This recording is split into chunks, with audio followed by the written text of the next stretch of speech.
네. 네. 밥 먹고 졸리실 텐데, 네. 제가 이제 잘 이런 얘기는 안 하는데, 혹시 제 하는 얘기를 알고 계시는 분은 모른 척 하시고, 모르는 사람들은 귀 기울여서 좀 들어주세요. 그, 참기름하고 라면하고 다 텄어요. 네. 근데 라면이 붙잡혀 들어간 거예요. 왜 그런 줄 아세요? 안 돼, 안 돼. 그래서 왜 그런가 했더니 참기름이 고소했어요.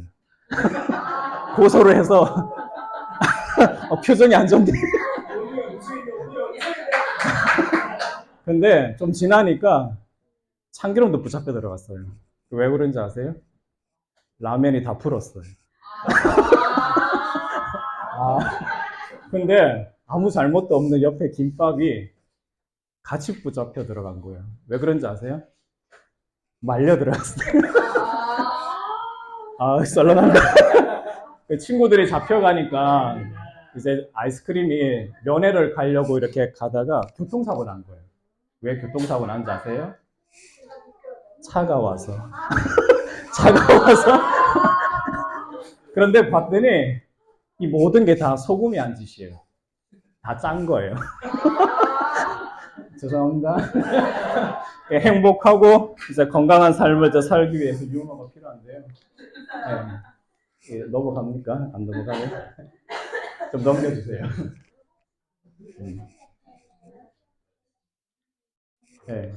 저는 이제 3대째 한의사이긴 한데, 사실 저는 이제 한의학을 공부해 보다 보니까 서울에 있을 때 그렇게 한약을 쓸 일이 그렇게 많지는 않더라고요. 현대인들은 못 먹어서 병 생기는 게 아니라 대부분 많이 먹고 안 움직이기 때문에 보약보다는 해독을 많이 해야 되겠다 싶어서 이제 해독을 하게 됐습니다. 그래서 포항공대 교수님들하고도 공부하게 되고 의사 약사분들하고 공부하면서 제가 가지고 있는 눈은 한의학적인 눈이었는데 자연요법을 공부하니까 눈이 이제 약간 두 개가 되면서 원근감이 생기더라고요. 그래서 이때는 병원을 가야 되고 이때는 한의원 가야 되고 이건 자연요법이고 이건 좀 집에서 해야 되고 이거 조금 분야가 나눠지는 거를 좀 알게 됐어요. 그리고 이제 운 좋게 때 방송을 이제 친구가 방송국에 있다 보니까 하게 됐는데 제일 처음 한 거는 그 옥주현 씨가 하는 별이 빛나는 밤에 가게 됐어요. 갔더니 이제 주얼리하고 켄하고 하하도 나오고 막 그래서 연예인들을 많이 봤는데 그러고 나서는 이제 이영렬 선생님하고 이제 강의를 이제 생방송을 계속 하다 보니까 뭐 여러 작가분들이 SBS도 하다 보니까 지석진 씨랑 이보근 씨랑도 하게 됐어요. 그리고 이제 경기도 교육청 강의를 한 4년 정도 어떻게 하게 됐어요. 하다 보니까 이제 문제가 뭐냐면 난치병이 너무 많이 오는 거예요. 여기저기 다녀도 잘 낫지 않는 환자들이 오니까 이제 기존의 방식으로 안 되니까 이제 방배동에서 이제 공부를 하게 된 거죠. 그러다가 이제 책도 내게 되고 이제 방송도 이제 하게 되니까 더 난치병이 와서 잘 낫지가 않아요. 낫지 않아서 이제 계속 공부를 하게 된 거고. 그 다음에 이건 이제 미국 자마지라는 것은 이제 전월지인데 지금 수도꼭지가 터져가지고 이제 물이 새는 게 병의 원인인데 지금은 사실 3분 진료밖에 못 해요. 그러니까 사실 증상만 없애는 거지 원인 치료가 안 되는 거죠. 그래서 지금 의사분하고 간호사분이 지금 물만 닦아내지 수도꼭지를 고치지 않잖아요. 그러니까 본인들이 병원에 가서 어떤 급한 불을 끄더라도 원인은 집에서 자기들이 치료해야 되는데 그 부분을 이제 어떻게 해야 될지 몰라서 이제 그것을 알려드리는 거죠. 그래서 이제 쉽게 설명하면 이제 볼로하고 곰팡이를 비유로 들면 병원은 사실 그 순간적인 그 앞에 보이는 진료는 잘 합니다. 그래서 응급의학이나 수술 같은 거는 병원이 확실히 잘 해요. 근데 이제 사망률이 만성병이 많아요. 암부터 이제 중풍이라든지 심혈관 질환. 그래서 그런 것은 사실 그 자연요법, 이렇게 곰팡이만 보는 게 아니라 습기를 제거를 해야 되고 나무만 보는 게 아니라 숲을 같이 봐야 치료가 된다는 걸 이제 알게 돼서 한 20년 전에 이제 의사분들이 그걸 기능의학이라고 그래서 의사분들도 이렇게 나무만 보는 게 아니라 숲을 보면서 치료를 했었죠. 근데 지금은 이제 좀 많아졌어요. 그래서 이제 교류도 많이 하고 제가 지금 들어가 있는 단톡방에도 의사 약사분들이 같이 들어간 팀들이 있거든요. 그래서 줌으로 강의도 같이 하면서 계속 공부를 하고 있습니다. 그리고 이제 이분은 이제 에디슨이죠. 이분은 과학자기도 한데 미래를 좀 예견을 해가지고 앞으로는 예방에 집중할 거라는 거예요. 이때까지는 이제 치료 중심이었는데 전 세계가 돈이 너무 많이 드는 거예요.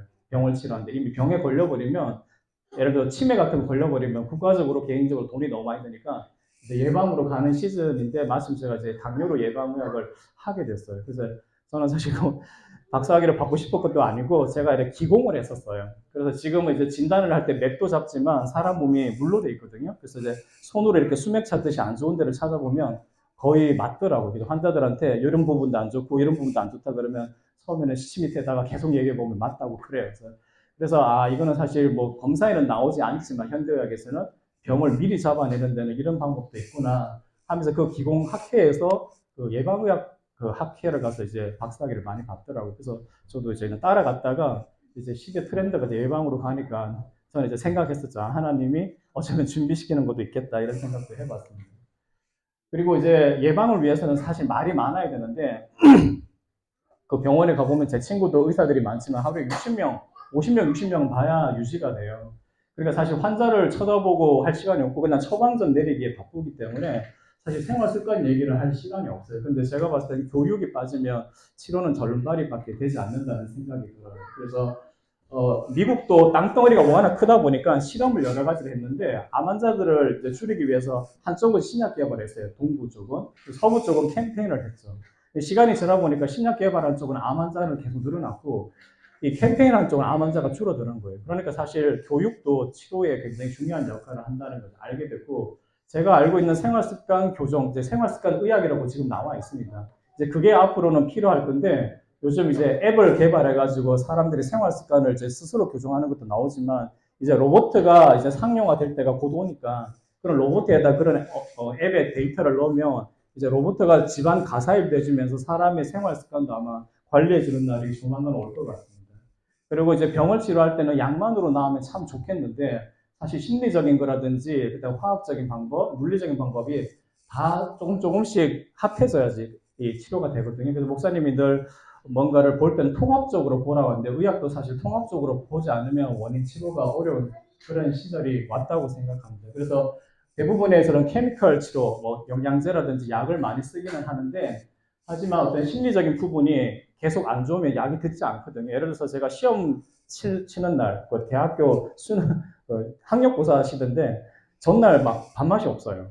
근데 시험 치고 나면 아무거나 먹어도 다 밥맛이 있거든요. 그래서 이런 심리적인 것도 굉장히 크기 때문에 그런 것도 사실은 이제 교회가 해야 될 일이 아닌가 그런 생각이 들고 구조적인 부분은 이제 옥미주 지사님이 하시는 필라테스에서는 좀 좋은 운동인 것 같아요. 가장 근육과 인대를 맞춰주는 그런 작업도 같이 해야 되고 그러니까 사실은 사람을 치료하기 위해서는 그 짧은 시간 진료실에서는 좀 불가능하다고 생각해요.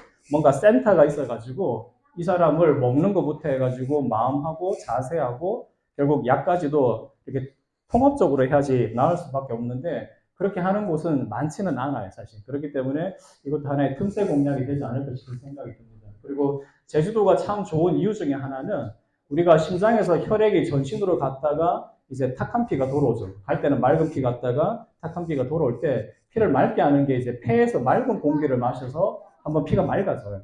두 번째는 간에서 피를 또 1분에 1리터 걸러내는데 그때 굉장히 많은 물을 필요로 해요. 그래서 장수촌이 어떤 곳이냐면 이 공기 맑고 물 맑은 곳이 장수촌이 되는데 제주도가 그나마 적합해요. 근데 수도권에서는 공기가 좋지 못하니까 어떡하죠? 이 폐에서 제대로 피를 못 걸러내니까 간의 부담이 굉장히 많아지는 건데 또 서울에 있으면 자주 먹게 돼요. 배달도 잘 되고 곳곳에 음식점이 있다 보니까 야식을 많이 하는데 소화 효소가 저는 8시까지밖에 안 나와요. 근데 8시, 9시, 10시에 또 드라마 재밌는 거 언제부터 해요? 10시, 9시, 10시. 그러다 보니까 저녁에 먹게 되는 거예요. 그러다 보니까 사실 간의 부담이 이제 수도권은 더 많을 수밖에 없기 때문에 이 제주도에 와서 아마 해독을 해야 되는 그런 프로그램도 필요할 거라 생각합니다. 그래서 간은 사실 6개월마다 재생하거든요. 그래서 1년에 한 2번씩 정기적으로 해독해주는 그런 과정도 필요하고요. 그 다음에 이제 영양은 사실 제주도에 있는 땅 자체가 뭐 워낙에 햇빛 일조량도 좋다 보니까 이 인삼 같은 경우도 한 5년 정도 농사 지으면 1년을 쉬어야 되거든요. 근데 이제 약간 경제적인 것 때문에 막 그냥 쉬지 않고 땅에다 계속 심으면 약해지는 거예요. 그러다 보니까 비료를 막 주다 보니까 더 약한 작물이 나오게 되는데 제주도도 사실 나중에 잘 하면 우리가 키워가지고 그런 거를 먹거리로 공급하는 것도 하면 좋겠다는 생각을 합니다. 그리고 이제 올레길도 있다 보니까 우리는 척추 교정을 어떤 장소에 구애된 어떤 실내에서만 하는 게 아니라 야외를 통해서도 척추 교정이 가능하기 때문에 다양한 프로그램을 제주도에서는 할 수 있다고 저는 생각을 듭니다. 그래서 가장 첫 번째 인간한테 필요한 거는 물하고 불이에요. 네. 물하고 불이 가장 필요하다는 거는 저 1번, 2번에 해당하는 거고요. 그리고 사람 몸은 태어나자마자 물은 많이 가득 있어요. 그래서 애들은 주름이 없는데 나이 들면 물이 계속 감소가 되죠. 그래서 나이 들면 자꾸 쭈글쭈글쭈글해집니다. 그래서 물을 먹는 연습을 해야 되는데 이렇게 설명해 보면 됩니다. 우리가 조금 전에 밥을 먹었잖아요. 그걸 이제 각설탕이라고 생각하세요. 음식이 들어왔는데 각설탕이 들어왔는데 평상시 물을 잘 안 먹으면 그 각설탕이 잘 안 녹겠죠. 그거 이제 가수분해라고 합니다. 물을 대해서 분해한다는 건데 평상시에 물을 잘 먹지 않으면 어떻게 되죠? 음식이 잘 분해가 안 돼요. 그럼 당뇨가 올 수밖에 없어요. 그리고 소화력도 떨어져서 음식을 이제 먹다 보면 체하는 경우도 많이 있고 그래서 물을 먹는 것이 일단은 모든 에너지를 만드는데 첫 번째입니다. 근데 문제는 뭐냐면 뇌에서 갈증 센서가 망가지면 갈증을 못 느껴요. 그래서 물을 자꾸 먹는 사람은 갈증을 느끼는데 물을 안 먹는 사람은 갈증 센서가 약간 마비가 돼서 갈증을 못 느끼게 돼요. 그런데 환자들한테 이제 물을 먹게 했더니 어떤 현상이 나냐면 갈증이 너무 심해서 전화가 와요. 물을 안 먹을 때는 잘 몰랐는데 물을 좀 먹다 보니까 일주일 지나니까 힘이 막 타들어간다는 거죠. 그건 나쁜 게 아니라 이제 갈증 센서가 예민해지니까 물을 막 잡아 당기니까 더 심하게 갈증을 느끼는데 좀 더 시간이 지나면 그게 없어지는 거거든요. 근데 그런 경험을 안 해보신 분들이 많기 때문에 미리 얘기하지 않으면 자기는 물하고 뭔가 체질이 안 맞다고 생각하는 사람이 있는데 사람 몸은 70%가 물이기 때문에 거대한 어항이란 말이에요. 그래서 물을 넣어주고 대소변을 빼주고 이때 물은 순환이 돼야지 물은 불에 있으면 썩어버리잖아요. 그래서 물을 마시는 거는 뭐 사상체질, 팔체질을 떠나서 누구나 필요한 거예요. 근데 사상체질, 팔체질에선 뭐 당신은 뭐 몸 안에 습기가 많기 때문에 물을 먹으면 안 된다 이런 얘기를 하는 경우가 꽤 많은데 이건 조금 좀 생리적으로 안 맞는 것 같아요. 그리고 물을 많이 먹다 보면 일시적인 변비가 생겨요. 왜냐하면 가운데만 떡가래 밀리듯이 나오기 때문에 이 변이 장에 남아있는 경우가 많아요. 그러다 보면 용종이라든지 개실이라는 게 생기거든요. 근데 대장 내시경 할 때는 확 다 비워버리고 내시경을 하니까 변이 남아있는 거 안 보여요. 하지만 평상시에 남아있다는 증거가 개실이나 용종이 있다는 거죠. 그래서 평상시에 장 전체가 다 움직이게 하려고 그러면 물을 먹는 연습을 해야 되고 그렇게 초창기에 하다 보면 한꺼번에 장 운동이 되면서 병목 현상 때문에 변비가 일시적으로 생기기도 합니다. 그리고 혈액순환이 잘 되기 때문에 물을 마시면 통증도 잘 느껴요. 통증을 못 느끼면 어떻게 되죠? 물을 잘 안 먹는 분들은 통증을 아주 나중에 느껴요. 그래서 다 망가질 정도 돼가지고 병원에 가면 왜 이렇게 다 망가질 정도로 배가 오냐고 하는데 못 느끼는 거예요. 근데 물을 많이 먹으면 어떻게 죠? 미리미리 느껴서 자기가 쉬거나 병원에 가서 치료를 받는 거죠. 그래서 물을 먹는 것도 예방에 굉장히 중요한 역할을 합니다. 그리고 이거는 벤맥 갤리지 박사님인데 물 하나만 가지고 많은 병을 치료하시고 하버드에서 연구를 해서 책도 내셨는데 우리가 흔히 아는 뭐 천식 알러지라든지 혈압 당뇨, 자가 면역 질환, 그다음에 여기 보면 암이라든지 골다공증 이런 것들이 기본 베이스는 다 물 부족에서 시작한다는 걸 알게 된 거예요. 그렇기 때문에 물을 먹는 연습이 굉장히 중요한데 사실 진료실에서는 그걸 다 얘기를 못하죠. 병원에서는.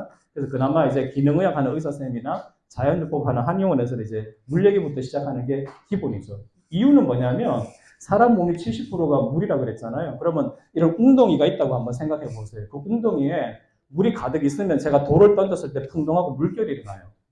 약을 던지거나 밥을 먹거나 뭘 했을 때 에너지가 전달이 될 수 있는데 운동성에 물이 별로 없으면 돌을 던져도 반응이 없잖아요. 파장이 일어나지 않잖아요. 그래서 물을 잘 안 먹는 사람은 약을 써도 영양제를 써도 반응이 없는 거예요. 그렇기 때문에 뭔가 영향력, 뭔가 효과를 보기 위해서는 먼저 물부터 있어야 매질이 만들어져야 이제 뭔가 정보가 전달된다는 거 그런 것들이 있기 때문에 처음부터 물을 마시는 게 굉장히 중요합니다. 근데 물 먹는 게 쉽지는 않습니다. 나중에 설명해 드릴게요. 그리고 인간은 자연하고 굉장히 많이 유사해요. 그래서 이 심장은 태양으로 보시면 되고 양쪽에 폐는 구름으로 보시면 돼요. 그래서 물을 마시면 높은 데서 낮은 데로 이렇게 내려가죠. 그런 다음에 이제 장에서 물이 흡수되면 위로 올라갑니다. 마치 태양빛을 받아가지고 바닷물이 증발하는 거랑 같은 거예요. 그래서 이 폐에 물이 촉촉하게 있으면 코가 열려요. 근데 폐에 물이 계속 부족해지면 폐에 있는 물을 보호하기 위해서 이 뚜껑을 닫아버려요. 그게 비염이라고 해요. 실제로 이 코가 계속 건조해지면 이 코털이 이렇게 다 납작하얘져 버려요. 코털은 이물질을 제거하는 능력이 있는데 건조해가지고 코털이 이렇게 바닥에 딱 붙어버리면 이물질을 걸러주지 못하잖아요. 그러면 뇌가 이제 히스타민이라는 걸 내가지고 계속 줄줄줄 콧물이 나오게 해서 밀어내거나 아니면 코를 막아버립니다. 근데 폐가 촉촉해지면 계속 습기가 코로 가기 때문에 코 속에 선모가 작동을 하기 때문에 코가 덜 막히는 거예요. 그래서 이 코의 문제는 폐의 문제고 폐의 문제는 장의 문제예요. 이렇게 봐야지 치료되는데 병원에 가면 항히스타민제, 그 지르텍이나 세트리진 같은 항히스타민제밖에 안 주니까 근본적인 치료가 안 되는 거죠. 그래서 천식 같은 경우도 폐 자체가 물이 계속 부족해지면 폐 자체가 이렇게 웅크러들어요. 물이 안 날아가게 하려고. 그러면 이제 천식같이 색색 끓이는 아스마 같은 소리가 나는데 벤토린같이 그 천식 확장기를 쓰면 순간 시원해져요. 확장이 되니까. 근데 폐에 있는 물이 더 날아가니까 물이 더 부족해져서 천식이 더 심해지는 거예요. 그래서 아까 처음 말씀드린 것처럼 곰팡이를 제거하는 치료는 병원이 빠른데 그거는 순간적으로 불편한 증상을 제거하는 거지 원인 치료는 아니라는 걸 알고 그러면 급한 불 끄고 나서 원인은 본인들이 아니면 그런 것을 할 줄 아는 자연요법 의사나 기능의 의사를 찾아가서 이제 정보를 얻어야 되는 거죠. 그리고 이제 호흡이 굉장히 중요한데요. 보통 저렇게 어린아이들은 이 복식 호흡을 합니다. 그런데 대부분 나이 들면 폐만 숨을 쉬어요. 흉식 호흡을 하는데 배로 숨을 쉬어야 되는 이유는 뭐냐면 배로 숨을 쉬면 이 횡격막이 밑으로 내려가요.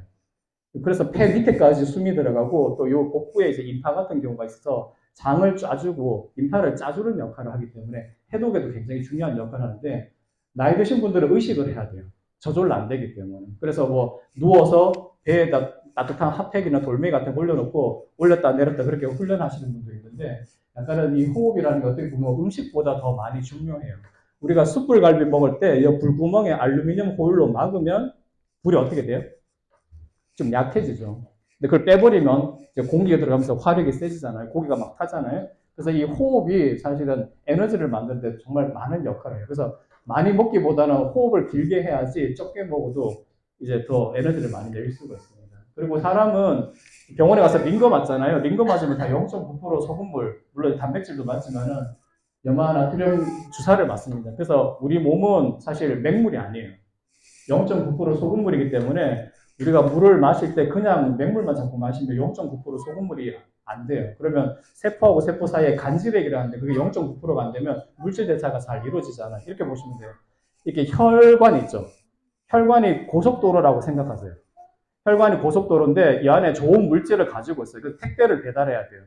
쭉 가다가 중간에 국도로 빠진 거예요. 혈액 속에 좋은 물질이 국도로 빠져서 세포로 가야 되는데 이 국도로 막 빠지는 거를 조직액이라고 해요.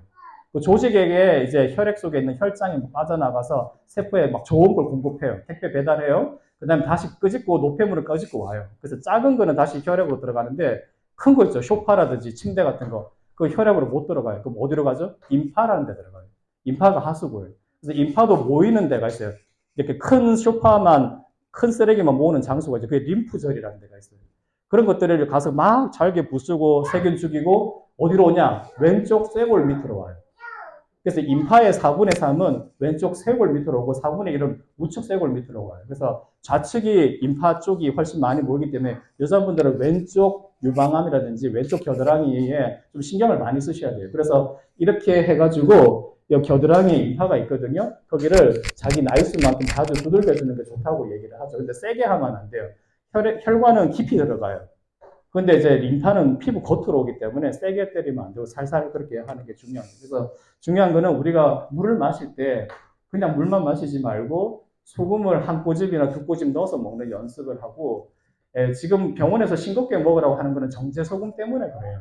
옛날에 뭐 이렇게 쥐를 가지고 실험할 때 정제 소금을 가지고 이제 하니까 너무 안 좋았다는 그런 내용이 있는데 지금 다 천일염이나 주겸이나 여러 가지 좋은 미네랄 소금이 있으니까 그런 거는 좀 가미해서 먹는 게 좋습니다. 그리고 물을 얼만큼 먹느냐는 몸무게 1kg당 33cc 이거는 이제 많이 나오죠. 그래서 자기가 50kg면 5, 35, 1.5리터, 60kg면 6, 30에 1.8리터인데 보통 밥을 먹을 때 한 1리터 정도는 공급이 돼요.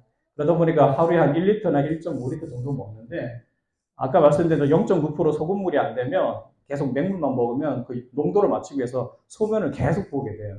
저녁에 자다가 소면 한 번 보는 건 괜찮아요. 두 번 이상 야간요가 되면 그건 이제 수면에 장애가 오기 때문에 잠을 잘 때 어떻게 되냐면 뇌가 이렇게 웅크러들어요. 뇌가 다 수축돼가지고 뇌하고 뇌 사이에 공간이 생겨서 그 속에서 찌꺼기가 빠져나가요.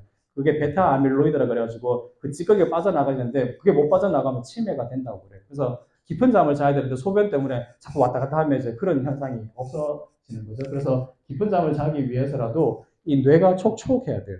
뇌가 막 생각이 많고 뜨거우면 깊은 잠을 자기가 어려워요. 그래서 물을 마신 것이 머리로 올라갈 수 있도록 하려면 되도록이면 차가운 물보다는 따뜻한 물 먹는 게 좋아요. 그럼 나중에 얘기해 드릴게요. 그리고 이제 이분이 이제 목사님 사모님인데 김태균 원장님이랑 자연요법을 하시는 분인데 이분도 이제 옛날에 알았지만 자기 환자인데 6년 동안 매일 그냥 생수만 한 2리터 먹었는데 오히려 탈수로 진단이 나온 거예요. 그래서 이분이 이제 소금물을 먹어야 된다 그런 내용을 한 거고 이쪽에 이분은 강남의 약사분인데 이제 1년에 한 10억 정도 매출이 좋은 약국을 하는데도 지금은 죽염만 팔고 있어요. 왜냐하면 저걸 했는데도 많은 다이어트가 되고 당뇨가 좋아지고 여러 가지 질병이 좋아지니까 그걸 이제 많이 하려고 하고 저걸 이제 음식으로 이제 병을 치료하는 것도 많이 하고 있습니다. 그리고 이분은 이제 MQ 눈소금을 개발하신 분인데 원래 대우하고 삼성에 있던 분이에요. 근데 이분이 소금에 완전 심취해가지고 전 세계 소금을 다 가지고 만들어 보다가 우리나라가 서해 바다가 나쁘지는 않은데 중국에서 해안선 따라 이제 공장을 많이 만들다 보니까 서해가 너무 오염이 되어 있는 거예요. 그리고 고기잡이하는 배들 때문에 미세 플라스틱도 많아지다 보니까 이 소금이 만들 때 갯벌에서 오염이 돼서 이제 서해 바다에 약간 좀 문제가 있다고 해서 동해 바다에서 만든 소금을 이제 판매를 하고 있는데 문제는 이제 그때 얘기했지만 소금을 만들 때는 갯벌에서 간수를 뺀다 그러잖아요. 그 간수는 마그네슘이 많이 들어있는데 마그네슘은 좀 써요. 그래서 그거를 다 집어넣어서 이제 소금을 만들면 김장했을 때 맛이 쓰기 때문에 간수를 빼버리는데 그 간수 속에 뭐가 많냐면 마그네슘이 굉장히 많아요. 우리 눈 뜰릴 때 뭐 쓰죠? 마그네슘을 쓰잖아요. 그래서 그게 들어가면 장 운동이 굉장히 많이 돼요. 그래서 병을 굉장히 많이 보게 되고 또 마그네슘이 많아야 마음이 심리적으로 안정이 되는데 지금 요즘 현대인들이 공황장애, 우울증 여러 가지 원인이 있겠지만 그게 다 장하고 뇌하고 연결되는 장뇌축이라고 찾아보면 나와요. 세로토닌도 거의 8, 90%가 장에서 나오거든요. 그래서 현대인들의 공황장애, 우울증이 사실은 장을 치료해야 되는데 사실 병원은 분야가 나눠지다 보니까 정신과로 배속돼가지고 그쪽에서 너무 많이 치료하는데 그쪽에서 필요한 거는 뭐 써도 돼요. 예, 이제 조금은 써도 되는데 프로작이라든지 엑스프로라든지 약간 필요할 때는 잠깐 써도 돼요. 사람이 너무너무 다운됐을 때는 써도 되는데 계속 썼을 때는 오히려 이제 문제가 돼요. 손이 떨리거나 그렇기 때문에 이제 양한방 협진이나 자연요법에서는 병원에서는 그런 치료를 할 때 뱃속을 치료하는 치료를 같이 해야지 원인 치료가 되는 거죠. 이게 이제 MQ 눈소금인데 굉장히 이제 맛이 그냥 짜지도 않아요. 근데 이 회사에서 만드는 건 일본 기술로 만들어가지고 뭐 갯벌에다가 하는 게 아니라 공장에서 이 동해 바다에 있는 물을 이렇게 분사시키면 순간적으로 공중에서 결정체를 일으키면서 만든 소금인데 바다 미네랄이 한 80가지가 된대요. 그게 다 들어가 있는 이제 소금이라서 그 삼성에서도 서로 막 이렇게 선물로 주고 이렇게 했었다고 하더라고요. 그리고 현대인들이 사실 당뇨나 비만 때문에 굉장히 여러 가지 그 생활 습관병이라든지 대사증후군이 굉장히 많거든요. 그런 걸 해결하기 위해서는 소금물이 굉장히 많이 필요하다고 하는데 그 이유 중에 하나가 우리가 다이어트를 할 때 적게 먹고 운동을 많이 해요. 적게 먹고 운동을 많이 하게 되면 우리 몸은 그 오토파지라고 들어보셨나요? 자가포식이라고 그래서 안 먹으면 내 몸속에 저장되어 있는 걸 태워서 에너지로 쓰거든요. 그럴 때 이제 우리 간에 저장되어 있는 글리코겐, 근육에 저장되는 글리코겐이 막 활용이 돼요. 근데 그 글리코겐이 물 4개의 분자를 가지고 있기 때문에 처음에 막 다이어트 할 때는 살이 쭉쭉쭉 빠지는 것처럼 느껴져요. 근데 그거는 사실 수분이 빠지는 거예요. 네, 지방이 빠지는 게 아니라. 그래서 이제 수분이 쭉쭉 빠지는데 이제 근육 속에 있는 수분도 같이 빠져버리고 이래버리면 근육이 약해지니까 근육이 약해지면 지방을 못 태우거든요.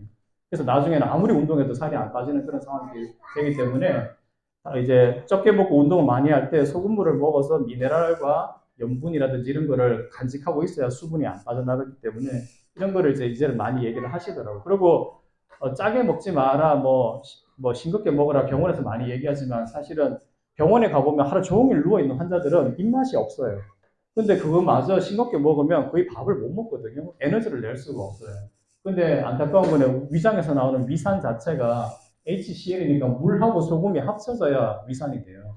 그러니까 물을 수시로 먹고 그다음에 좀 짜게 먹어야지 위산이 만들어지는데 싱겁게 먹어버리면 위산이 잘 만들어지지 않기 때문에 에너지를 쓸 수가 없는 거죠, 사실은. 그리고 물을 먹더라도 중요한 거는 이 우리 몸의 구조를 봤을 때 따뜻한 물을 먹어야 된다는 거죠. 지금은 이런 아궁이가 없잖아요. 근데 이제 옛날 분들은 이제 다 기억을 하시니까 이 위장은 저기 가마솥을 위장으로 보시면 돼요.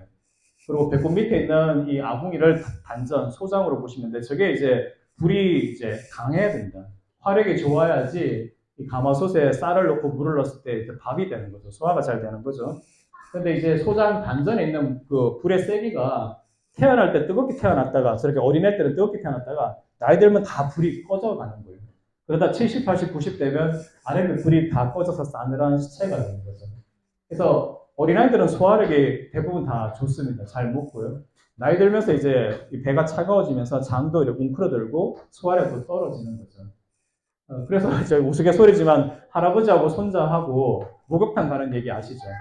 할아버지하고 손자하고 뜨거운 물에 이제 들어갔어요. 근데 할아버지는 아랫배에 거대한 얼음 덩어리가 하나 있을 정도로 배가 많이 냉기가 있으니까 뜨거운 물 들어갔는데 이 냉기가 녹아서 순환이 되니까 어때요? 시원하다고 그러죠, 할아버지는. 근데 손자는 뜨거운 물 들어가면 어떻게 돼요?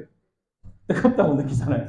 그러니까 할아버지한테 거짓말 했다고 하고 또 목욕 끝나고 나서 이제 삼계탕 먹으러 갔는데 할아버지가 따뜻한 국물을 먹었는데 어떻게 되죠? 아랫배에 있는 얼음이 녹아서 순환이 되니까 따뜻한 거 먹는데 시원하다 그러죠. 근데 손자는 그냥 뜨겁다 그러잖아요. 두 번이나 거짓말을 한 거예요, 할아버지가. 거짓말을 한 게 아니라 몸 상태가 이제 틀린 거죠. 그래서 나이가 점점 들어가면서 한 40, 50대 되면 사실은 추위를 느끼는 게 정상이지만 더위를 느끼는 경우도 있어요. 그런 경우가 가짜열에 해당해요. 이제 갱년기 되면 더 그렇거든요. 갱년기란 거는 우리 몸에 경락이 12개가 있는데 그중에 족소음 신경이라서 콩팥 경락이에요. 더 이상 임신하지 말라는 뜻인데 그 콩팥 경락이 굉장히 물을 많이 머금고 있어요. 그게 확 줄어드니까 열이 더 많이 뜨는 거죠. 그래서 갱년기 때 제일 좋은 거는 위아래가 섞여야 돼요. 반신욕이나 운동 같은 거에서 위아래가 섞이면 그런 열이 덜 올라가요. 마치 냄비에 라면 끓일 때 냄비 속에 물이 없으면 냄비가 어떻게 돼요? 확 달아오르죠. 근데 이게 위아래가 섞이면 그래 열이 달아오르는 경우가 많이 줄어듭니다. 그래서 또 남자 같은 경우도 이제 나이가 들면서 막 겨울철에도 너무 덥다고 느끼고 이러면 사실 운동을 많이 하거나 근육이 있는 사람들은 진짜 좋은 열이에요. 근데 별로 근육도 없고 운동도 별로 안 하는데 자꾸 겨울철에도 덥다고 느끼는 건 배가 찬 경우가 있어요. 배가 차면 물이 잘 흡수 안 되고 폐로 물이 잘 못 가요. 폐로 물이 잘 못 가면 심장의 열을 못 꺼주죠. 그러다 보면 아까 말씀드린 대로 냄비에 라면 끓일 때 냄비 속에 물이 다 말라가지고 냄비가 뜨거워지는 그런 가짜열 효과가 나는 거예요. 근데 이제 병원이나 한의원 갔을 때 당신은 열이 많은 체질이다 이렇게 해버리면 자기 체질적으로 열이 많은 걸 착각해서 계속 찬물 먹는 거나 얼음물 먹는 거를 그냥 당연시 해버려요. 그런데 나이가 들면 어떻게 되죠? 계속 배가 차가워지니까 어느 한순간 갑자기 몸이 확 나빠지는 경우가 와버리는 거죠. 그래서 제가 한의사이지만 사상체질, 팔체질을 100%다 신뢰할 수는 없는 것 같아요. 왜냐하면 체질 전문 한의원에서 그런 얘기를 해버리니까 환자들한테 그건 좀 아닌 것 같다 얘기를 드리죠. 그리고 이제 이분은 뭐 어떤 의사분이에요. 외과 의사분인데 이분도 이제 따뜻한 물을 많이 먹어야 된다 이런 거를 얘기하고 실제로 뭐 당뇨 환자들도 자기가 해보니까 2주 만에도 수치가 떨어지고 여러 가지 질환을 예방하고 치료하는데 따뜻한 물이 좋으니까 이제 책을 아예 쓰신 거예요. 이거는 이제 제가 한 20년 동안 그 생명사랑이라는 회사, 대구에 있는 회사인데 그 회사 제품을 쓰고 있습니다. 제일 오른쪽에 있는 허리 찜질기, 원래는 애니뜸이었는데 말이 바뀌어서 이제 허리뜸으로 이제 구색을 맞추다 보니까 부위별로 저게 좀 많이 편리해요. 원래 제일 처음에 판매했던 거는 이 동그란 겁니다. 저 제품을 가지고 시작을 했다가 이제 하나씩 하나씩 늘어서 의사까지 만들어지고 이 회사가 이제 제가 해보고 싶었던 건 뭐냐면 저렇게 갖춰놓고 카페를 해보고 싶은 생각이 있었어요. 왜냐하면 한의원은 이렇게 일단은 너무 비싸다는 생각도 들고 침이라는 걸 꼭 맞아야 되는 거라 생각하고 또 침이 아프잖아요. 안 아프게 할 수도 있는데 보통 이제 겁을 많이 먹으니까 그냥 차 한 잔만 마시면 저런 거를 할 수 있는 공간을 만들어주는 거예요. 한 2시간, 3시간 정도. 그러면서 상담도 해드리고 뭐 신앙적인 문제도 있으면 그런 것도 좀 도와드리고 하면 좋겠다 얘기를 했는데 여기 밑에 작은 글씨로 보면 2000년도에 의약 분업된 거 아세요? 옛날에는 그 병원에서 약을 줬어요. 한 일주일치. 내과 갔을 때. 근데 2000년 지나고 나서는 처방전을 받아야 약국가 약을 쓸 수 있었어요. 근데 이제 그 의약 분업 때 어떤 일이 있었냐면 보험이 확대가 됐어요. 본인 부담금이. 한 10만 원짜리 치료를 받았을 때 2000년 전에는 본인 부담금이 5만 원, 7만 원 정도 냈어야 돼요. 그래서 어르신들이 병원비 무서워가지고 병원 못 가겠다. 그러면서 어디 갔죠?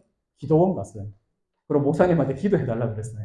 근데 이제 2000년도 되면서 의료보험이 확 이렇게 낮춰지면서 2만 원, 뭐 만 원 이렇게만 내면 돼요. 거기다 실비보험까지 되니까 본인 부담금이 더 낮아지니까 기도원 안 가요. 목사님한테 기도 안 하고 그냥 무조건 이 병원 갔다가 저 병원 갔다가 자기한테 맞는 의사 닥터 쇼핑하는 거죠. 그렇게 하면서 이제 실비보험도 한의원 쪽은 안 돼요. 그러니까 한의원 쪽도 내리막길을 한 25년 걸었고 교회도 그때부터 약해졌다는 제가 아시는 목사님이 연구를 했는데 교회가 왜 갑자기 이렇게 많이 쇠퇴했을까 여러 가지 있겠지만 의료보험 확대도 원인이 있다는 얘기를 하시는 거예요. 왜냐하면 예수님 사역 중에 대부분이 이제 치유하고 가르치고 전파하는 건데 치유하는 부분에 있어가지고 이게 사실 교회가 해야 될 일을 병원의 의사들한테 가가지고 굽신굽신하면서 내 목숨 살려달라고 의사가 신이 돼버렸어요. 병원이 신이 돼버렸어요. 뭔가 주객이 전도되는데 문제는 뭐냐면 본인 부담금이 낮다 보니까 많이 봐야 돼요. 하루에 60명, 70명, 많게는 100명, 200명까지. 그러니까 오진이 많아요. 그리고 약밖에 안 줘요. 그러다 보니까 지금 낫지 않는 것도 한 20년 지나간 거죠. 그러니까 이제 새로운 어떤 패러다임이 나올 때가 된 거라고 봐요. 그래서 이 교회와 자연조법의 콜라보가 필요한 시절이 아닌가라는 생각이 들었습니다. 그리고 이 찜질기가 좋은 이유는 우리가 배가 차가울 때 여러 가지 핫팩을 해요. 전자레인지에 데펴서 하거나 전기 꼽아서 하거나 물 부어서 하는 핫팩이 있는데 그거는 피부만 뜨겁게 해요. 그때는 뭐 생리통이 있거나 너무너무 막 추울 때 한 번씩 하는 건 괜찮은데 매일 하면 안 돼요. 매일 하면 피부만 계속 뜨겁게 하면 피부 뜨거운 걸 보상하기 위해서 뱃속에 오히려 냉기가 생겨요. 그래서 뱃속에 냉기가 안 생기게 하기 위해서는 옛날에 저희 외할머니가 기왓장 같은 거를 집에 방에 달궈가지고 매일 하루에 서너 개씩 돌아가면서 했거든요. 돌멩이로 해야지 원적외선이 생겨서 원거리, 근거리 있잖아요. 원적외선은 멀리 들어가는 거예요. 그래서 돌멩이로 해야지 이 배가 차가워지지 않아요. 근데 저 대구에 있는 저 회사 제품이 좋은 이유는 뭐냐면 이 원적외선도 종류가 900가지가 훨씬 넘어요. 그중에 인체에 맞는 파장은 한 1.5%밖에 안 돼요. 그걸 일본에서 알아냈는데 그걸 생육광선이라고 합니다. 그래서 그 1.5%에 해당하는 생육광선만 모아서 만든 제품이에요. 그래서 국산에서 유일한 제품이고 아마 저런 거는 제가 봤을 때 구들장 원리는 해외에 없거든요. 이제 북유럽이라든지 캐나다나 시카고나 이런 데 좀 추운 곳 있잖아요, 교회. 그런 데 갔을 때는 훨씬 더 이런 것들이 유리한 이유가 여자 한의사분이 남편이 외교관인데 이제 북유럽 쪽으로 이제 발령이 나서 갔는데 그때 이거를 판매로 엄청나게 비싸게 팔았거든요. 한 3배, 4배 팔았는데도 불티나게 많이 팔려가지고 그 얘기 들은 지가 한 10몇 년 전이에요. 사장님이 그 여자 한의사가 남편 때문에 북유럽 가가지고 저거 엄청 잘 팔고 있다. 그런 생각 들길래 아 맞다. 그런 데 가면 더 좋겠다. 그런 생각도 했겠죠. 그래서 우리가 옛날에 자는 동안 한 6시간 이상 우리 몸을 이렇게 버글버글 끓였다고 했잖아요. 우리가 사골국이 여름철에 쉴라 그러면 팔팔 끓이면 되잖아요. 우리 몸은 대부분 물로 돼 있거든요. 이 우리 몸속에 염증이 있어요. 내 감기 걸리거나 염증이 있을 때는 뜨거운 불에 이렇게 자꾸 이렇게 몸을 높이면 이 바이러스나 이게 박테리아가 하는 일을 도와줘요. 뭐 무슨 말이냐면 우리가 감기를 제대로 앓고 나면 애들이 똑똑해진다는 그런 내용을 옛날 어르신들이 얘기해요. 감기라는 거는 자주 걸리는 건 면역력 떨어지는 거지만 1년에 한 번씩 두 번씩 걸리는 건 대청소하는 거예요. 혼자서 스스로 이 찌꺼기를 제거하지를 못하는 거예요. 운동을 하거나 뭐 소식을 하거나 생활 속에서 자기 관리해서 찌꺼기가 안 생기면 감기 안 걸리겠지만 자기가 감당할 수 없을 정도로 찌꺼기가 많아져요. 무리를 하거나 시험 기간이거나 과식하거나 그랬을 때는 이 독소가 너무 많을 때는 혼자서 해결 못하니까 세균이나 바이러스를 자연에서 땡겨가지고 열이 확 올라가는 인플로메이션 그래서 불꽃을 일으켜요.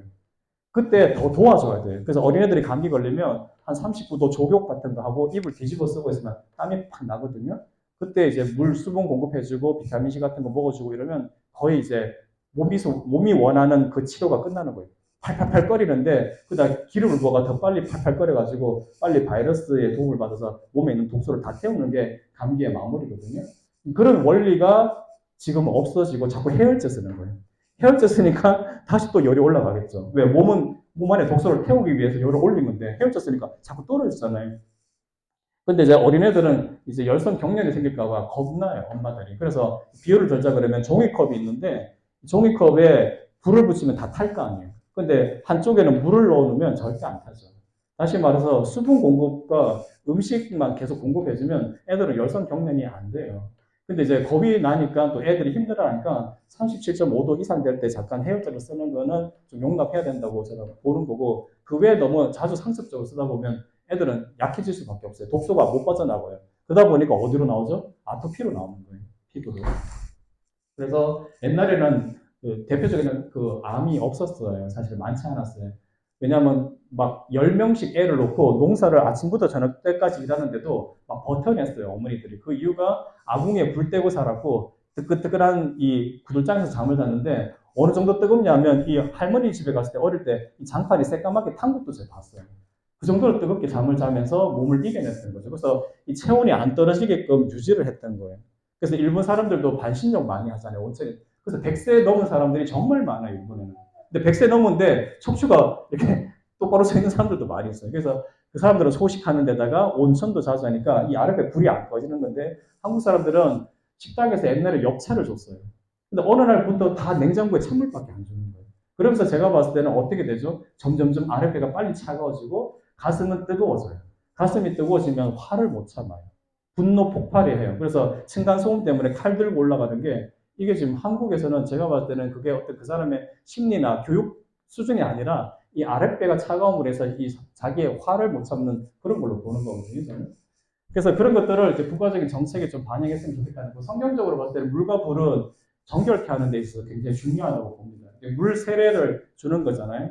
그리고 우리는 번제를 통해서도 깨끗하게 제사를 지내기 때문에 제가 볼 때는 성령의 생수의 강이 오르고 성령의 불, 이 두 가지의 성령님은 두 가지 속성이 다 있습니다. 그래서 이 물과 불이 우리 몸속에서 빙글빙글 도는 걸 수승화학이라는데 성경적으로도 좀 제가 볼 때 필요한 것 같아요. 그래서 이때까지는 물과 불에 대해서 했고요. 잠깐 좀 쉬어도 할게요. 입이 말라가지고. 궁금한 거 있으신가요? 네. 따로 궁금한 거. 시간이 이제 돌아가고 있는 거예요? 네. 그래서 사실은 이제 물 얘기를 잠깐 했지만, 저도 물을 안 먹던 사람이었어요. 2003년도까지는 물을 별로 안 먹고, 2004년도에 이제 방배동에 한풍제약이라고 있어요. 거기서 이제 공부하면서 물 공부를 했는데, 물만 먹었는데, 이제 환자들한테도 다 시켜보니까 굉장히 많이 좋아지는 거예요. 그러니까 한편은 위기였어요. 한약을 팔아야 되는데, 물만 먹고도 좋아지면 안 되잖아요. 그래서 일단은 이제 물만 먹으라고 하지 않고 물을 충분히 먹을 때 그때 이제 정보를 전달을 하니까 약을 적게 써도 되는데 문제는 이제 이런 물 공부를 한의사들이 대부분 한 사람이 많지 않아요. 그러다 보니까 아나운서 중에 이금희 씨라는 분이 있어요. 이금희 씨가 제 기억에는 옛날에 한약 먹고 살이 많이 쪘어요. 그 살이 계속 지금까지도 안 빠져요. 네, 그게 제가 봤을 때는 이 환자한테 약을 쓰기 전에 물을 충분히 먹는지를 물어봐야 되는 게 이 뇌에서는 배고픈 거랑 갈증을 같은 부위에서 느껴요. 그래서 한약을 먹고 갑자기 식욕이 돋아서 밥을 막 먹잖아요. 그때 평상시에 물을 많이 먹고 있었으면 배고픈 거랑 갈증을 구분해서 사실은 갈증이었는데 배고픈 건 줄 알고 더 많이 먹어가지고 살이 찐 건데 그런 물을 먹는 연습이 돼 있으면 그렇게 많이 과식을 안 하거든요. 브레이크가 걸리기 때문에. 근데 그런 거를 뭐 옛날 한의사분들은 안 하기 때문에 아마 그냥 맥히고 약을 지어준 것 같아요. 그러면서 살찐 것들이 이제 안 빠지는 건데 사실 그런 분들은 이제 또 다른 방법으로 간을 해독을 해줘야 되는데 그런 걸 하는 데가 별로 없어서 아마 그분도 몰랐을 거예요. 그래서 제가 지금 이제 두 번째로 해야 되는 챕터는 해독하고 영양이에요. 예. 뭐가 궁금하신가요? 애기들 물 많이 먹잖아요. 우유 말고 보리차를 따로 먹이라고 해요, 어르신들은. 예, 보리가 약간 서늘한 기운이 있어가지고 애들한테 좋을 거예요. 우유는 먹고. 네, 예. 아, 뭐, 일단은 뭐 차후에 물 먹는 연습을 하면 돼요. 애들은 처음에 물을 많이 머금고 태어났기 때문에 물을 많이 못 먹어도 자기가 그렇게 못 느낄 거예요. 근데 그래도 습관은 돼야 될 거예요. 그래서 프랑스 같은 데 가면 에비앙이라는 회사가 있잖아요. 초등학교 1학년 때부터 물 먹는 공부를 시켜요. 학교에서 의사 가가지고 물을 어떻게 먹어요. 그래서 우리나라는 그런 교육이 좀 잘 안 돼 있는 것 같아요. 그래서 미국 같은 경우는 이 막 사춘기 때 막 이 열정이 있고 막 성욕이 있는 걸 다 운동을 해가 다 푼단 말이에요.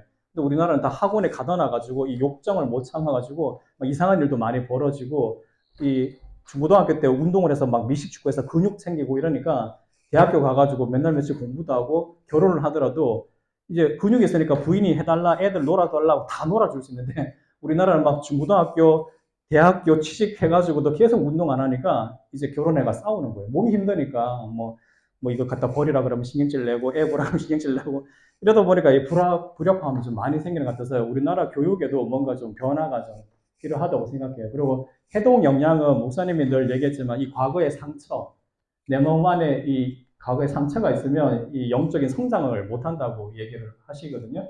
그래서 우리 세포도 그래요. 옛날에 그 70년대 같은 경우는 그냥 영양이 부족했죠. 보약성 참 좋았어요.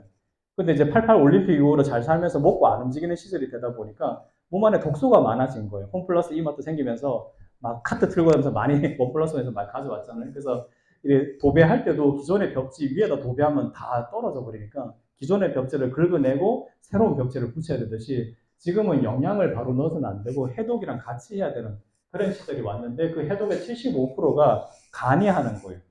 그리고 이 간을 도와주는 게 비타민 C예요. 비타민 C는 하루 필요량이 오렌지로 120개, 귤로 180개 정도니까 과일로 먹기는 너무 돈도 많이 들고 힘들어요.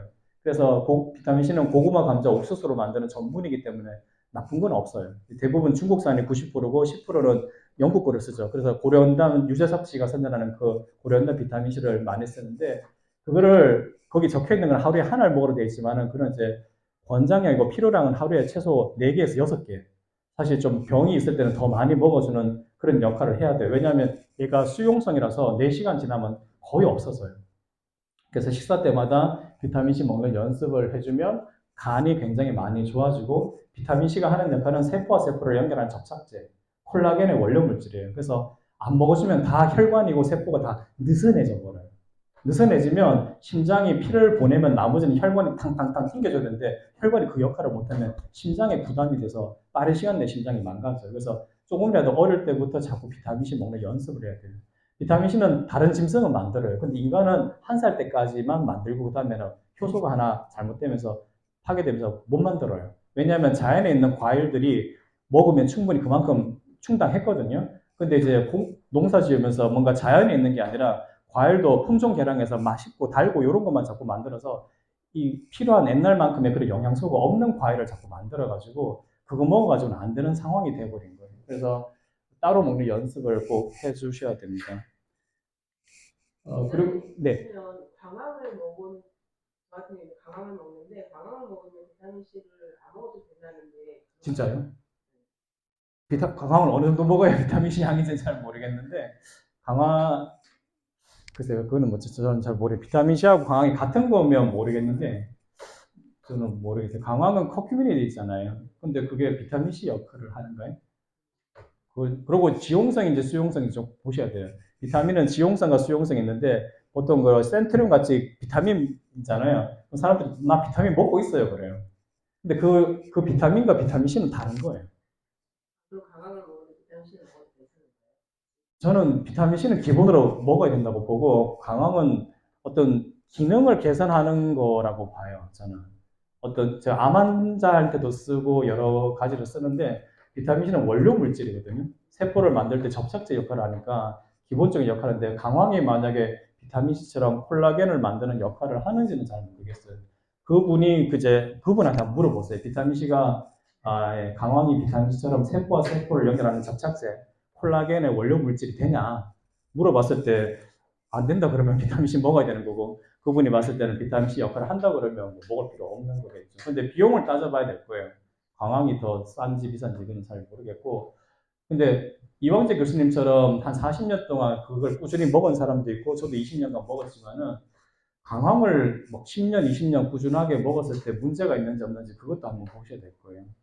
꾸준히 먹었을 때 왜냐하면 우리가 그 한의학에는 기운이라는 게 있어요. 뭐 시큼한 거 먹으면 간으로 가고 뭐 약간 그 짠 걸 먹으면 콤파스로 가고 방향성이 있거든요.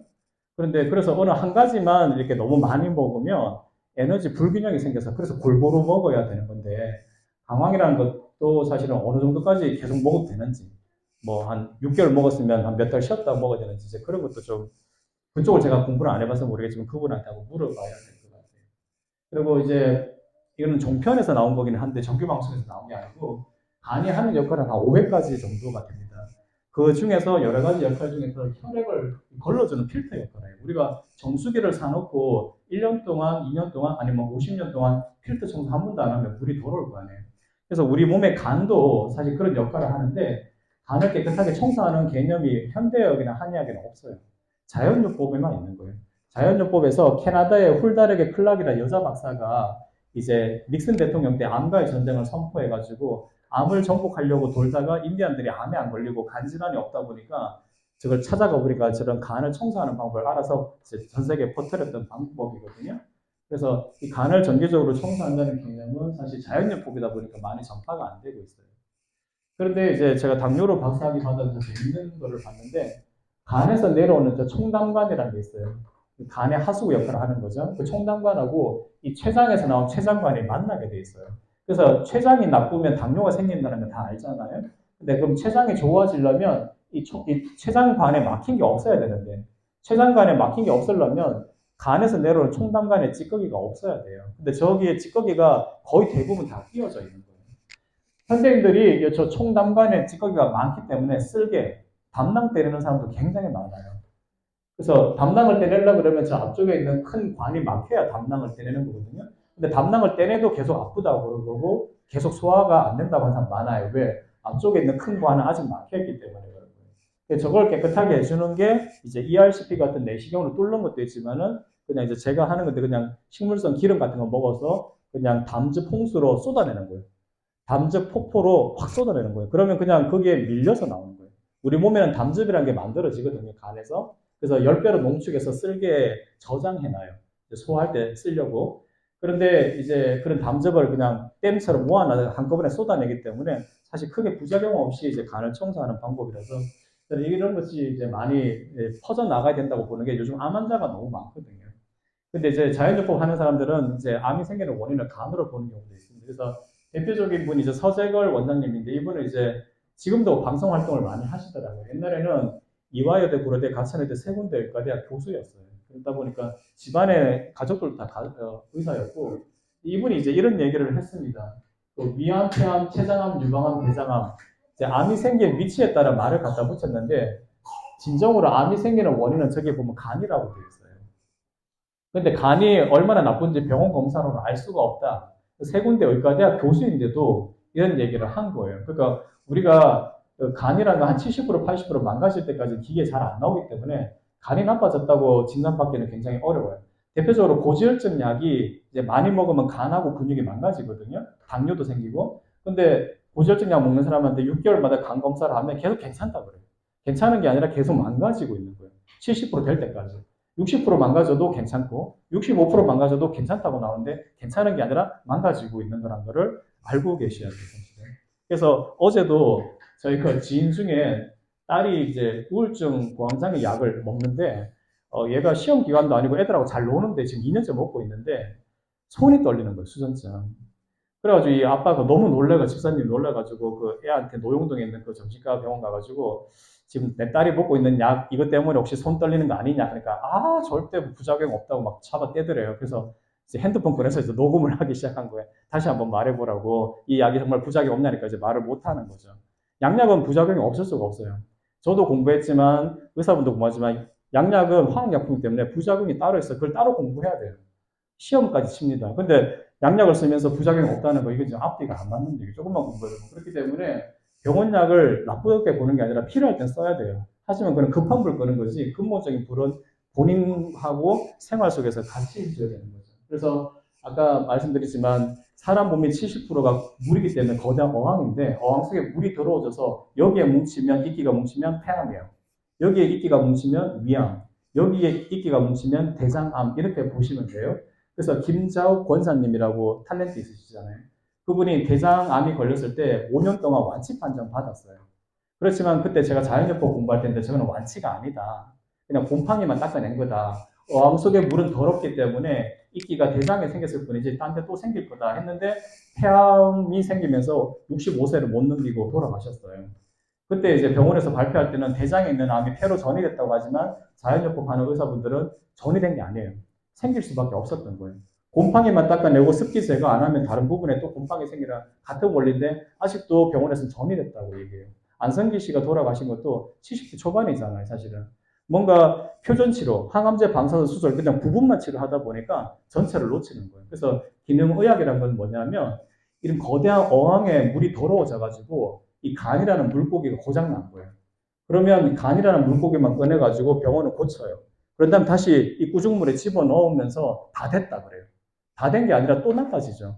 그렇기 때문에 기능의학 하는 의사분들은 이 더러워진 물 전체도 치료의 영역에 집어넣어야 된다 하는 게 기능의학이죠. 합리적이잖아요. 그러니까 이런 부분이 점점 이제 많이 이제 알려져야 된다는 거죠. 너무 많이 했나요? 한 시간 된 것 같은데. 그래서 이런 찌꺼기들을 이제 많이 이제 빼내고 있습니다, 사실. 그리고 우리나라는 GMO도 많이 쓰고 있어요. 근데 이제 GMO 원료를 쓰기는 하지만 이걸 다 가공하고 나서는 검출이 안 되기 때문에 괜찮다고 해버리는 거죠. 그래서 우리가 GMO 수입을 가장 많이 해요. 일본도 많이 수입하지만 그쪽은 사료용으로 많이 쓰고 우리나라도 사료용과 식용을 같이 씁니다. 그래서 우리가 유전자 변형 콩이나 옥수수를 여러 음료에도 많이 쓰고 조미료도 많이 쓰기 때문에 안전할 수는 없는 것 같아요. 왜냐하면 그 장 내의 미생물들한테 많은 영향을 주고 있습니다. 그리고 이제 서울에 있다 보면 이런 미세먼지는 어쩔 수 없는 거고요. 그 다음에 미세 플라스틱, 삼다수병 같은 경우도 플라스틱을 쓰는데 햇빛이 많이 비치는 곳에서는 정말 많이 나오거든요. 근데 그거를 만약에 종이팩으로 이렇게 바꾸려고 그러면 돈이 너무 많이 들어서 사실 알아도 바꿀 수가 없습니다. 그리고 스타벅스 같은 데서 커피 한 잔 마시면 그 종이컵 안에 안쪽으로 다 플라스틱 돼 있잖아요. 순수한 종이컵은 물 붓고 좀 지나면 흐물흐물 다 넘어질 것처럼 되어 있습니다. 안쪽에 이제 코팅을 해놨기 때문에 뜨거운 커피를 마시면 그 안에서 미세 플라스틱 나오니까 1년 지나면 저런 카드 한 장 먹은 것처럼 굉장히 많은 플라스틱을 먹게 되는 거죠. 그래서 해독이 필요해요. 그리고 한 800만 명을 여자 교수님이 코로나 백신 맞고 나서 사망자들을 이렇게 확인을 해봤어요. 암 환자 걸린 사람. 그래서 800만 명은 조사해보니까 코로나 백신 맞은 사람들이 암 환자가 훨씬 많이 늘어났다는 것도 이번에 조사에 나왔기 때문에 이 백신 맞은 분들 심장에 염증 때문에 심낭염 때문에 갑자기 심장마비도 하지만 암이 점점 더 많이 늘어나고 있어요. 특히 여자분들은 유방암 한 40대, 50대 생겨야 되는데 10대, 20대, 뭐 30대, 뭐 10대는 아니겠지만 너무 젊은 나이에 생기니까 여자 의사분들도 좀 이건 좀 이상하다고 할 정도로 지금 암 환자 늘어나고 있어요. 그런데 이 오른쪽에 그 시냐 히로미 박사님이라는 사람은 대장 용종 떼내는 기술을 이 사람이 개발했어요. 내시경 넣어서 항문을 딱 떼내는 거를 이 사람이 그 뉴욕의 아인슈타인 병원에서 일하고 계시는데 이분은 그전 레이건 대통령의 주치이고 쿠팡 사장이죠. 소프트뱅크 손정이라든지 그다음에 유명한 연예인들의 다 출신인데 이 사람은 그 자기 암 환자 중에 단 한 명도 죽은 사람이 없어요. 단 한 명도 재발이 안 됐어요. 이 사람이 치료하는 방식은 뭐냐면 혈액을 맑게 하는 작업을 합니다. 아까 말씀드린 대로 거대한 어항 속에 물이 들어오져서 이끼가 생겼잖아요. 이렇게 몰려 있으면 수술은 권해요. 수술은 권하는데 이 수술하고 나서 이 부스러기 암이 남았을 때 항암제 방사제를 못 쓰게 해요. 그냥 피를 계속 맑게 해주는 치료를 하다 보면 그냥 부스러기 암이 다 없어지잖아요. 그러다 보니까 단 한 명도 안 죽고 단 한 명도 재발이 안 되는데 이런 치료법을 제시해도 지금 표준 치료로만 계속 이렇게 고집을 하는 게 굉장히 좀 안타까운 거죠, 사실. 예. 그렇기 때문에, 네. 네. 2탄? 네. 뒤에 뭐가 있는지 한번 볼게요. 네. 그래서 요거만 한번 하고 이제 마무리할게요. 암이라는 거를 자연의학 공부할 때, 암이 나쁜 게 아니더라고요. 암은 굉장히 하나님이 인간을 보호하기 위해서 만든 거라는 걸 알게 됐어요. 그 이유가 뭐냐면, 전라도 섬 지역에 가면 낙도가 있어요. 섬 지역. 그게 병원이 잘 없어가지고 할머니, 할아버지들 병원을 자주 못 가는데 그분들이 80, 90 넘어서 호상됐을 때 해부를 해보니까 암덩이가 굉장히 큰 것들이 다 있는 거예요. 그 때문에 잘 살게 된 거예요. 그걸 자연요법 하면서 공부할 때 조금 많은 걸 깨달았어요. 우리 혈액 속에 노폐물이 많고 건더기가 많아가지고 잘 흐르지 못하면 몸은 그 건더기를 건져내서 한 곳에 모아요. 그래야 흐를 수 있으니까. 그래서 그 모아진 쓰레기통이 근종이고 용종이고 암인 거예요. 그래서 암은 사실은 우리 몸의 세포가 막 먹고 안 움직이고 그래서 산소가 부족해서 마치 그 탄광에 갇혀가지고 먹을 게 없으면 자기 소변을 먹듯이 정상적인 세포가 변종이 되는 거예요. 왜 변종되겠어요? 몸 안의 상태가 안 좋았기 때문에 변종된 건데 또 다르게 보면 노폐물을 건져내는 건더기 역할을 하는 쓰레기통이기 때문에 암은 하나님이 인간이 저대로 놔두면 죽을 것 같아가지고 만들어 놓은 안전장치인데 저걸 이제 패러다임을 바꿔서 굉장히 무섭게 만들어 버렸어요. 그래서 암 환자 중에서는 대부분의 그 암으로 죽는 사람보다는 두려움 때문에 죽는 사람도 많고 독한 치료를 받다가 1차는 살아나요. 1차는 살아나는데 우리 매일 여기 계신 모든 분들이 매일 참기 안 할 정도의 암은 다 생기거든요. 5천 개가. 매일 생기는데 1차 암을 치료받을 때 정상세포가 너무 많이 죽어버리니까 두 번째 암이 재발됐을 때 그 5천 개 생기는 것도 못 이겨요. 그래서 두 번째 생길 때 거의 죽는 거거든요. 그래서 뭔가 새로운 방식의 암을 치료해야 된다고 저는 보는 겁니다. 그래서 조롱중 박사님 같은 경우도 의사이지만은 이런 자연요법을 해서 많은 난치병을 치료하고 있고요. 그 다음에 이제 이거는 미국하고 한국 거리가 멀잖아요. 거리가 먼데 이제 미국에 있는 암 환자들의 명단을 한국에 줬어요. 뭐 한국에 뭐 암 환자들이 있으면 미국에 명단을 줘서 기도를 해주라고 했어요. 반반 나눠서 한쪽은 기도받고 한쪽은 기도 안 받고. 근데 기도를 받은 쪽 암 환자들이 훨씬 치료율이 높아요.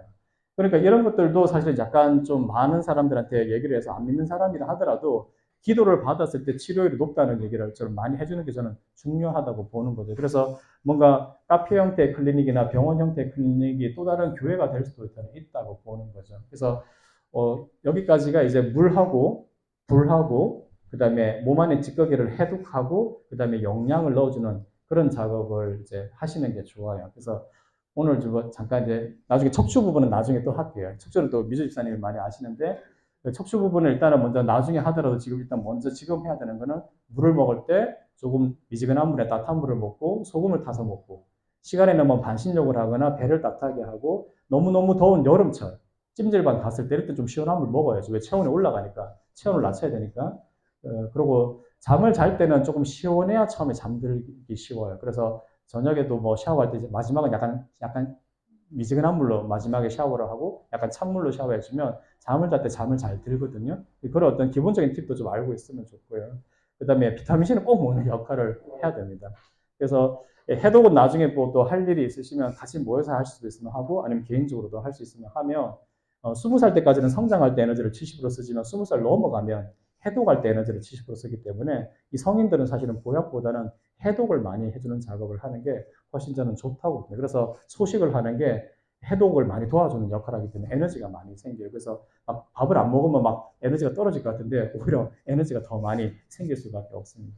이상입니다.